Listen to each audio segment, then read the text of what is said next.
Bienvenue dans Ma vie de DRH, le podcast dédié au partage d'expériences RH. Je suis Thierry Brown, dirigeant inspiré chez Go4Human. Bonjour à tous, bienvenue dans ce podcast où j'ai l'honneur et le privilège d'accueillir Judith Danière, qui est DRH d'une société qui s'appelle Feveletech. J'espère que je le prononce bien.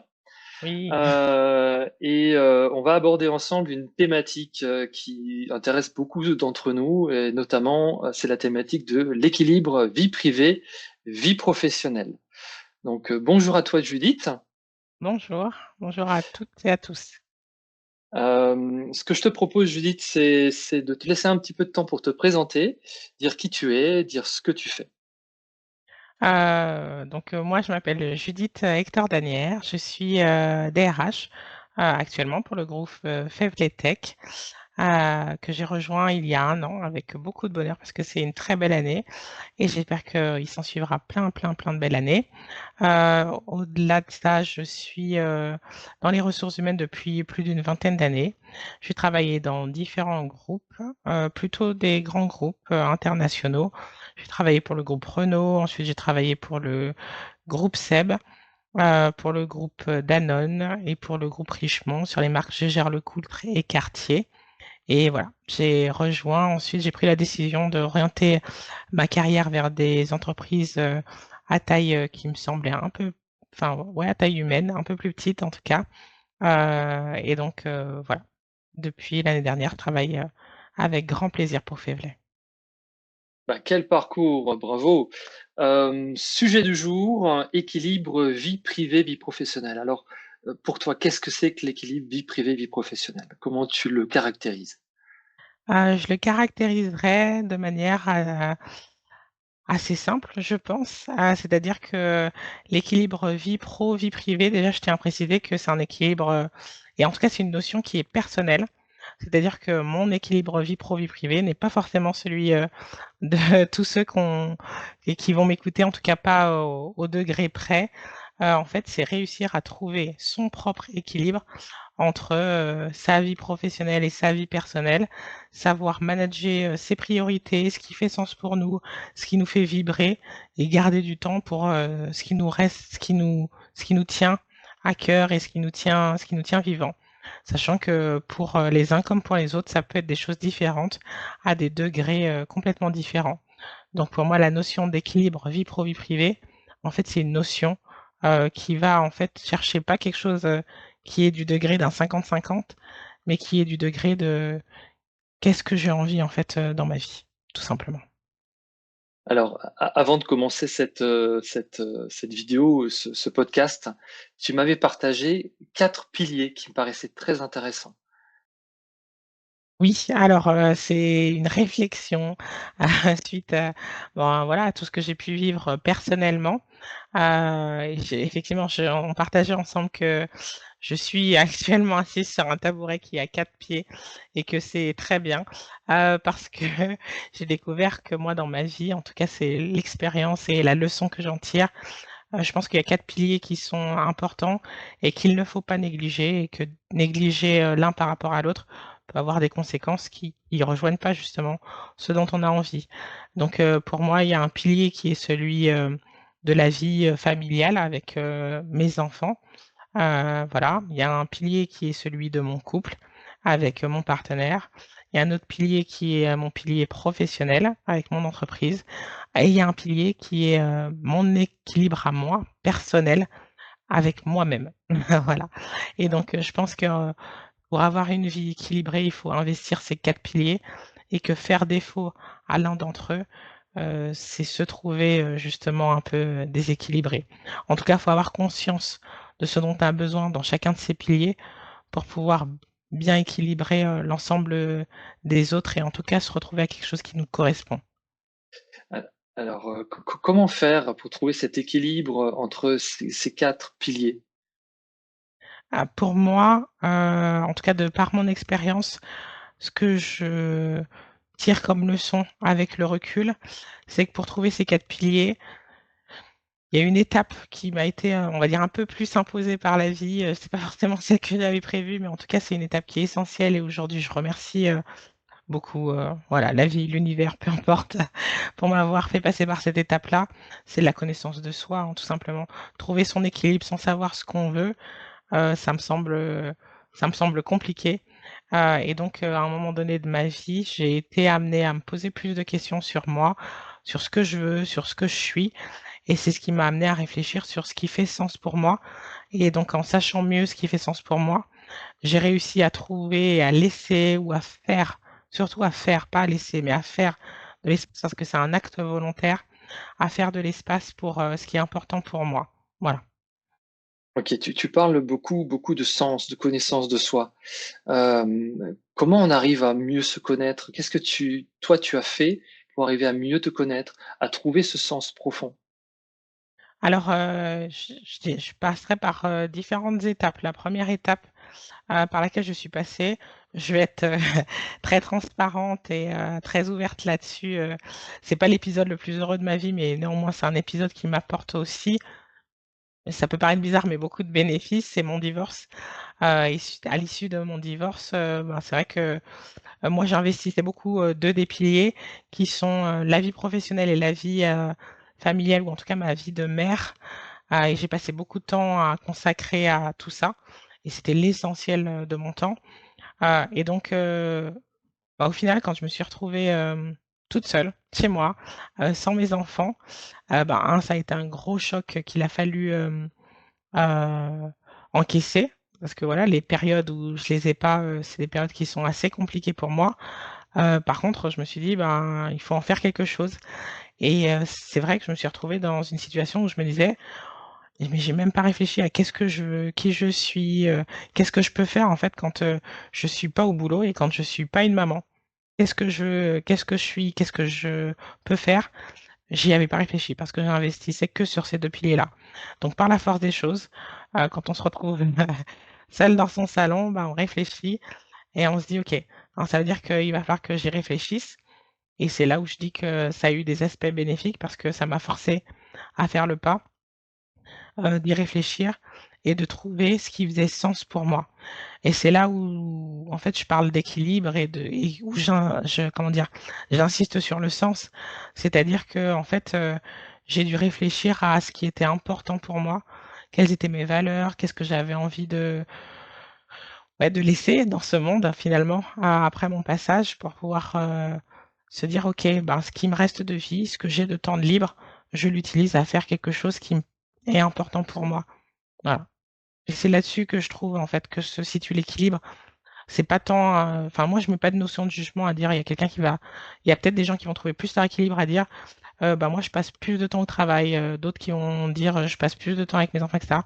Le sujet c'est pas ça, c'est le fait de se dire, quand, je fais le bilan de ce qui est important pour moi, j'arrive à dégager le juste temps et le juste équilibre entre tout ce qui fait sens. Voilà. Très, très bien.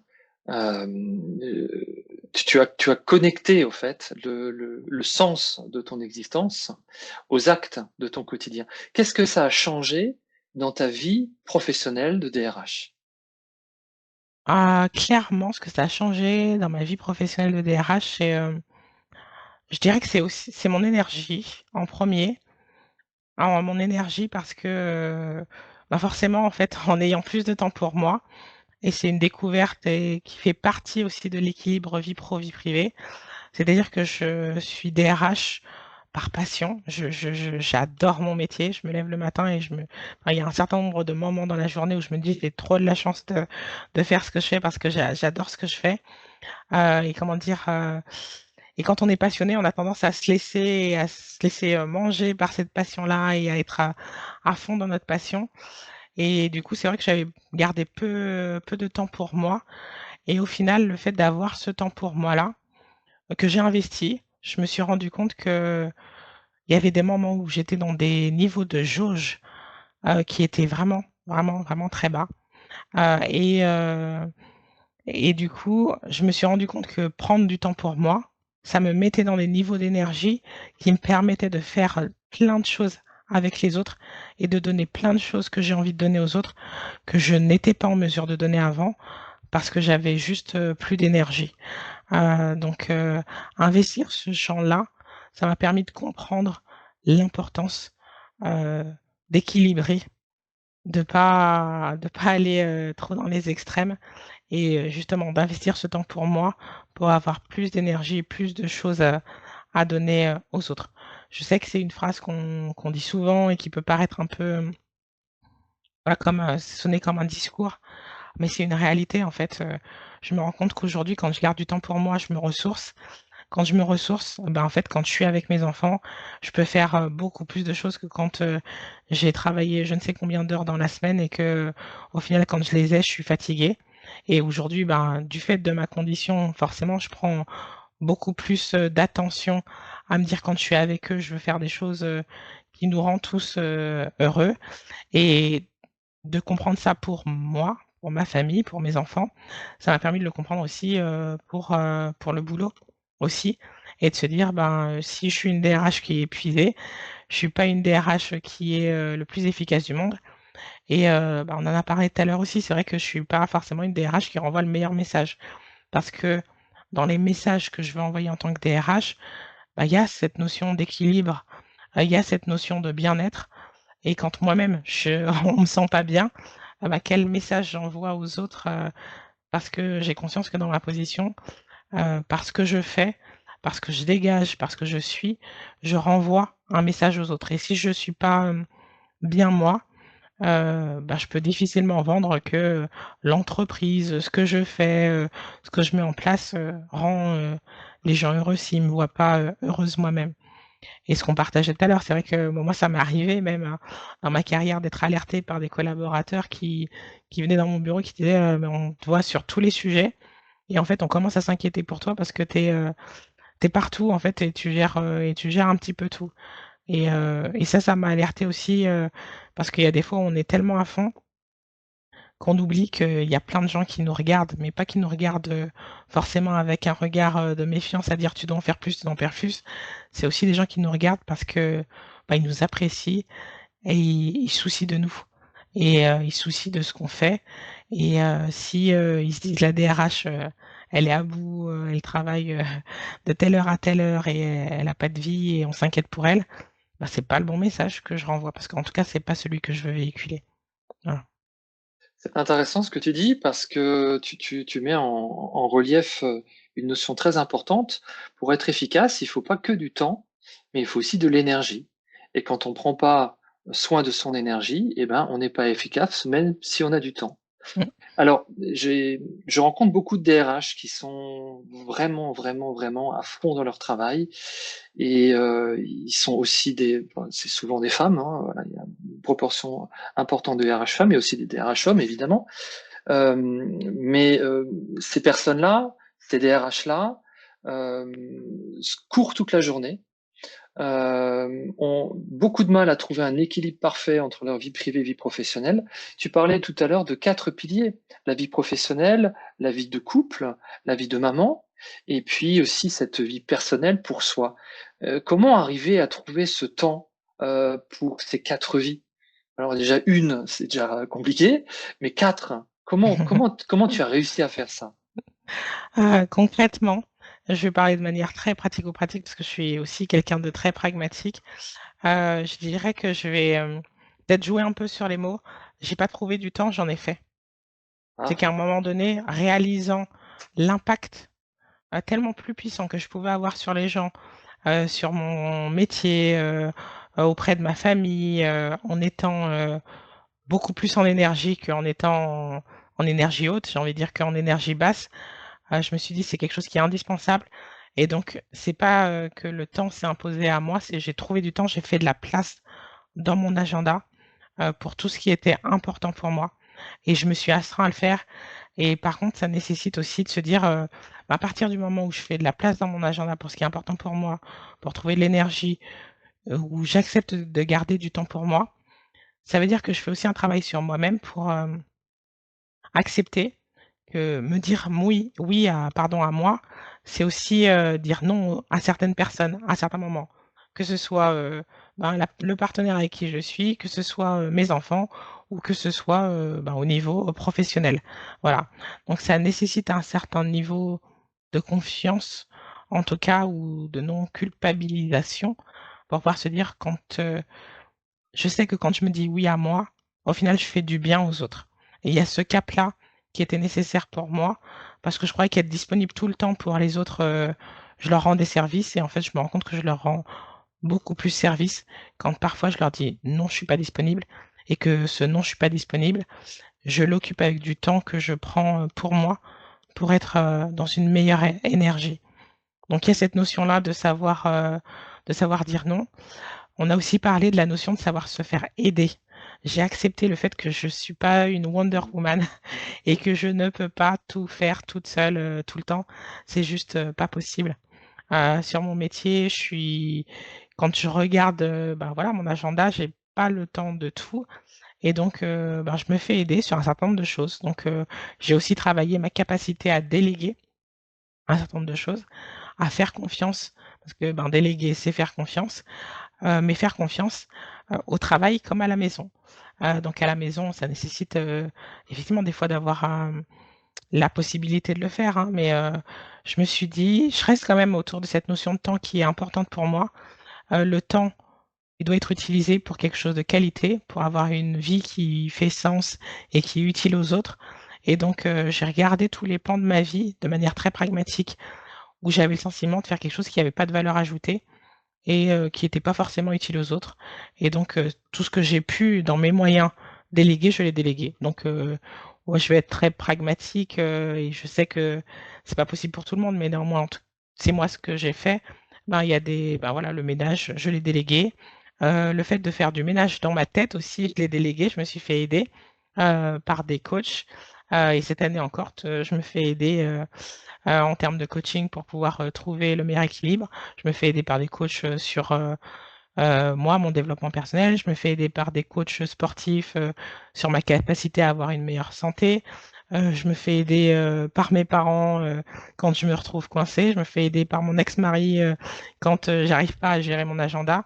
J'ai appris aussi pour trouver mon équilibre, à savoir dire: «OK, là, j'y arrive pas» et je me tourne vers, ceux qui sont aptes et qui ont bien envie de m'aider, pour pouvoir, le faire et quand je suis en énergie basse, j'accepte aussi de dire: «Je suis en énergie basse» et potentiellement j'ai besoin, voilà, de passer du temps avec, une amie et cetera donc voilà, je me suis rendu compte que j'avais plein, plein, plein de sources d'énergie autour de moi et aujourd'hui, je pense avoir gagné suffisamment en humilité pour pouvoir, décrocher mon téléphone, et faire appel à toutes les personnes qui peuvent m'aider quand c'est nécessaire.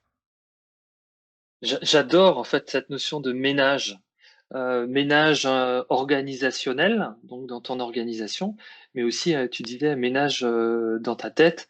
Ça, c'est intéressant et en faisant le ménage, organisation et tête, on arrive à trouver du temps. Oui, Hem, alors c'est une notion, je me permets, juste parce oui, que c'est vrai que je disais que je voulais répondre de manière très pragmatique. Faire le ménage dans sa tête, c'est aussi définir ses priorités et mmh, clairement, à un moment donné, je me suis posée, sur mes priorités. Qu'est-ce que je veux faire prioritairement, cette année, les 6 prochains mois? Et il y a des outils, hein, plein sur internet, qui existent, et qui nous aident et je me suis construit, j'ai imaginé un petit cahier, où j'ai mes priorités en fait, qui m'aident en fait à faire le point et tous les matins, j'ai mon petit cahier avec mes petits champs, avec mes priorités, et tous les matins, tous les soirs, je regarde ce que je voulais faire en me levant, au regard de mes priorités. Qu'est-ce que j'ai prévu, d'accorder comme temps, par rapport aux objectifs que j'ai envie d'atteindre et à mes priorités. Je le regarde tous les matins et tous les soirs, je suis, déjà reconnaissante, pour ce qui m'est arrivé dans la journée et je fais le bilan de ce que réellement j'ai mis en œuvre. Donc tous les jours, je me pose la question de: «Qu'est-ce que je veux faire de ma journée?» et je fais le bilan à la fin de la journée à l'aide de ce petit cahier que j'ai créé sur, finalement ce que j'en ai fait et après j'en tire aussi les leçons parce que quand je vois que je mets une priorité et que, ça fait, 6, jours d'affilée, 12, 15, voire un mois que j'ai rien fait et que j'ai mis aucune action en place, ben là, ce champ-là, je viens le travailler aussi. Excellent. L'idée du carnet, c'est un excellent outil, effectivement, qu'on peut conseiller à tout le monde, en fait, pas que les DRH, mais tout le monde. Hem, pour en arriver là, tu as quand même dû passer certaines étapes. Ça devait pas être aussi facile que ça. Là, Mmh. on en parle, c'est sympa, c'est facile, mais qu'est-ce que tu as eu comme difficulté et comment tu as réussi à surmonter ces difficultés pour avoir cette maîtrise de ton temps et cette maîtrise de tes différentes vies? Hem, je dirais que, en tout cas, dans les aides que j'ai pu prendre, c'est les coachs m'ont beaucoup aidée. Donc voilà, moi je suis en tout cas, comment dire? Je je dis que le coaching, c'est une bonne chose. Voilà, parce que ça m'a beaucoup aidée et en tout cas, le dernier coaching que j'ai eu, il m'a beaucoup, fait évoluer. J'ai eu la chance, de pouvoir travailler avec Pierre David qui est un coach, voilà, qui est assez connu, reconnu, dans son domaine, voilà, qui a la particularité d'avoir, mis en place une méthode qui s'appelle la dépolarisation. Alors je saurais, beaucoup moins bien que lui, l'expliquer donc je vais pas me lancer dans des champs compliqués parce que je pense que de toute façon on peut il l'explique bien mieux que moi, et on trouve, des sources, sur internet, qui sont suffisantes. Ce que je veux dire, c'est que, pour pouvoir réussir à faire ce ménage dans ma tête, ça m'a été, super utile, parce qu'à un moment donné, en tout cas en termes de difficulté et je pense qu'en fait, c'est quelque chose qui peut servir à tout le monde parce qu'on est tous pareils. En fait, j'ai évoqué ce sujet-là, j'avoue, sur ces dernières semaines avec plusieurs personnes sur des cas qui sont complètement différents, mais qui ont une similitude. C'est-à-dire que, en fait, vous avez la vie que vous avez envie d'avoir. Enfin, dans votre tête, c'est ça que je veux dire. Dans votre tête, vous vous imaginez la vie que vous avez envie d'avoir, les objectifs que vous avez envie, d'atteindre. Voilà, c'est votre réalité, en fait, dans votre tête avec, ce que vous vivez aujourd'hui et ce que vous avez en visée. Au-delà de ça, bah, il y a la vraie vie, avec ce qui se passe vraiment et avec ce qui vous arrive et tout ce que vous avez pas prévu.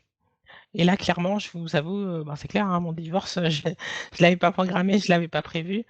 Donc ça a été un peu une surprise qui m'a mis un peu un coup d'arrêt, aussi bien au niveau mental qu'au niveau, physique. Ça s'est ressenti, ouais, au niveau physique aussi parce que, ben, d'un seul coup, ma réalité, elle a complètement changé. La réalité de ce que j'avais vécu avant, la réalité de ce que j'étais en train de vivre et la réalité de ce que serait ma vie après. Et donc encore une fois, ben, je me suis retrouvée face à ce problème-là, où j'arrivais plus à me projeter et où je me suis dit: «J'ai besoin d'aide» et quand j'ai entendu, voilà, sur un podcast, parce que c'est bien utile les podcasts, ça nous aide à développer, notre réflexion sur plein de sujets. Je me suis dit que, ben, c'est une personne qui pouvait m'aider parce qu'avec sa méthode, elle pouvait, m'aider à créer, à imaginer une autre réalité.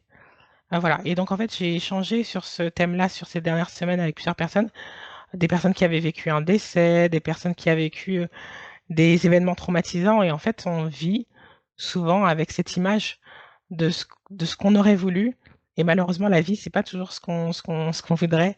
Elle nous réaligne sur des chemins, souvent pour notre bien, mais pour autant, au moment où on les vit, on ne comprend pas forcément et on ne sait pas forcément quoi faire de ces événements et de ce tournant que prend notre vie. Donc moi, la principale difficulté que j'ai eu à affronter, c'est ça.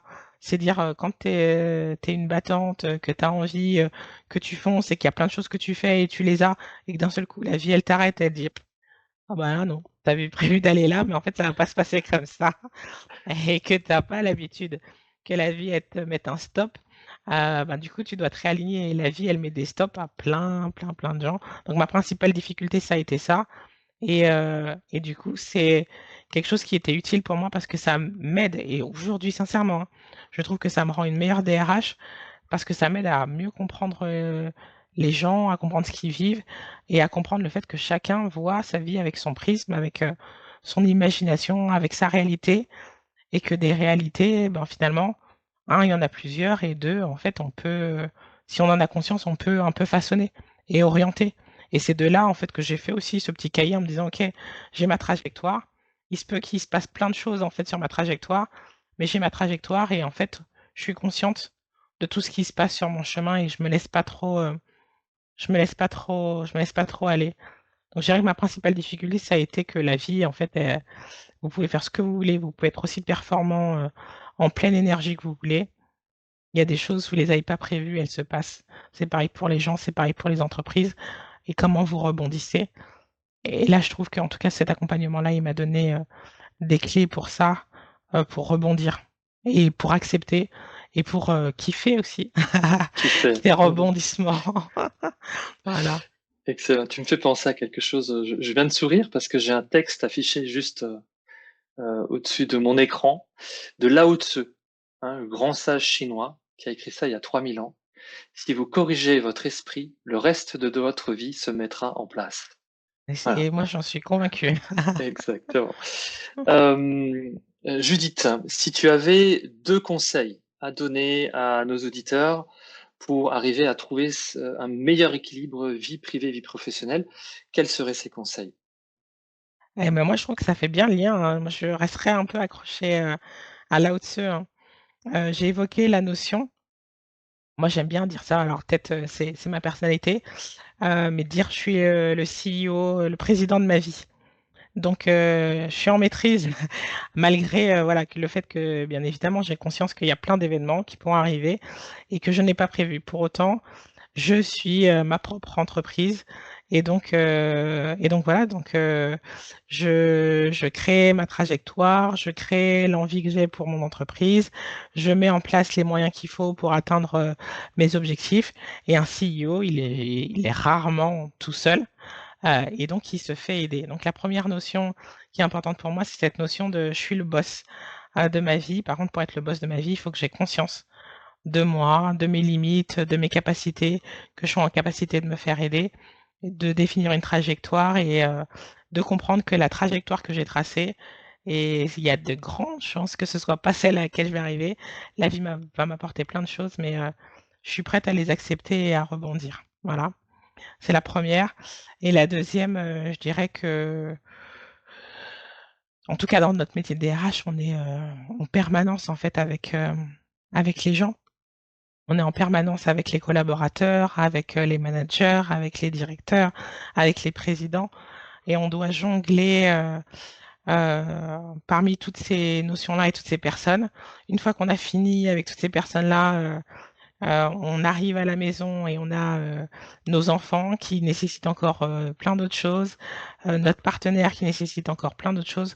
Donc tout ça, toutes ces connexions et je pense qu'on a choisi ce métier-là parce qu'on aimait ces connexions-là. C'est des connexions qui demandent de l'énergie et je reviens sur cette notion, c'est-à-dire que si j'ai plus d'énergie, je peux pas en donner aux autres. Donc pour je reviens sur la première notion qui est, je suis le CEO, je vais pas, brûler toutes mes ressources, si je sais qu'elles me permettent pas de tenir et qu'elles me permettent pas de faire vivre dans la durée, mon entreprise. Donc pareil, je ne vais pas, brûler toutes mes ressources dans des connexions, si je sais que j'ai pas la possibilité. Donc garder du temps pour soi, faire attention à son énergie, faire attention à soi. Personne le fera à votre place, les gens qui sont autour de vous. Ils vous ont choisi aussi parce qu'ils ont besoin de vous.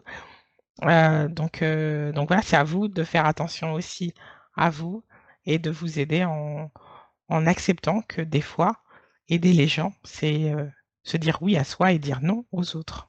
Voilà. Super. C'est vrai que quand on a préparé ce podcast, tu m'as partagé, plusieurs conseils, donc les 2 que tu viens de partager ici et j'avais noté aussi, bien sûr la confiance en soi, on en a parlé, le savoir dire non, on en a parlé, mais tu m'as aussi dit aimer les gens. Oui. Oui, dans ce sens où, je pense qu'on est dans un métier, en tout cas moi c'est comme ça que je le vis, hein, en tout cas c'est un métier de passion et je le fais, parce que j'aime être en connexion avec les gens, j'aime rencontrer de nouvelles personnes, j'aime, toutes ces histoires en fait qui se mélangent, j'aime la lecture et en fait, que être DRH, j'ai l'impression que c'est d'avoir une multitude de livres parce qu'en fait tous les jours vous rencontrez plein de gens qui vous racontent, leur histoire, leur actualité, et si vous êtes suffisamment ouvert pour, les aimer, vous voyez plein de facettes de la vie, plein d'espaces que vous n'avez pas forcément explorés et je trouve que c'est très riche C'est vraiment très riche, les gens nous apportent beaucoup de choses et aimer les gens, c'est dans l'équilibre, en tout cas si je le rattache à la notion d'équilibre, personnel, équilibre vie pro, vie privée, regarder les gens avec amour, c'est aussi regarder, ce qu'ils peuvent nous apporter, mais regarder aussi leurs faiblesses et quelque part, je le dis, comme je le pense, ça nous aide aussi à être, peut-être un peu plus indulgents avec nous. Personne n'est parfait, si on les aime tels qu'ils sont, on peut s'aimer aussi, nous, et on n'est pas C'est obligé de se mettre, à un niveau, d'exigence qui est juste insoutenable. Voilà. Alors ça, c'est une belle conclusion. Merci beaucoup Judith. Judith, notre podcast se termine, maintenant. Je tenais à te remercier pour le temps Merci. que tu as consacré pour ce partage, d'expérience. J'espère que ce que tu as dit, ce que tu as partagé va résonner, au sein de beaucoup de DRH, notamment, mais d'autres personnes aussi, puisque c'est une thématique qui nous concerne tous. Est-ce que tu souhaiterais encore dire un dernier mot avant de nous quitter? Déjà, je veux remercier de m'avoir donné l'opportunité de m'exprimer. J'espère sincèrement que ce que je vis, parlera, à beaucoup de personnes. Je suis quelqu'un de très ouverte, je l'ai dit, j'aime les gens, donc si, ceux qui écoutent ce podcast veulent ensuite me contacter pour pouvoir discuter parce qu'il y a des points qui peuvent leur apporter quelque chose, j'aime apporter aux gens, donc bien volontiers, je répondrai aux différents messages qui peuvent m'être adressés et voilà, je vous souhaite, à tous et à toutes le meilleur. Merci de nous avoir écoutés et si ce podcast vous a plu, n'hésitez pas à le partager autour de vous. On se retrouve prochainement pour un nouvel épisode de ma vie de DRH.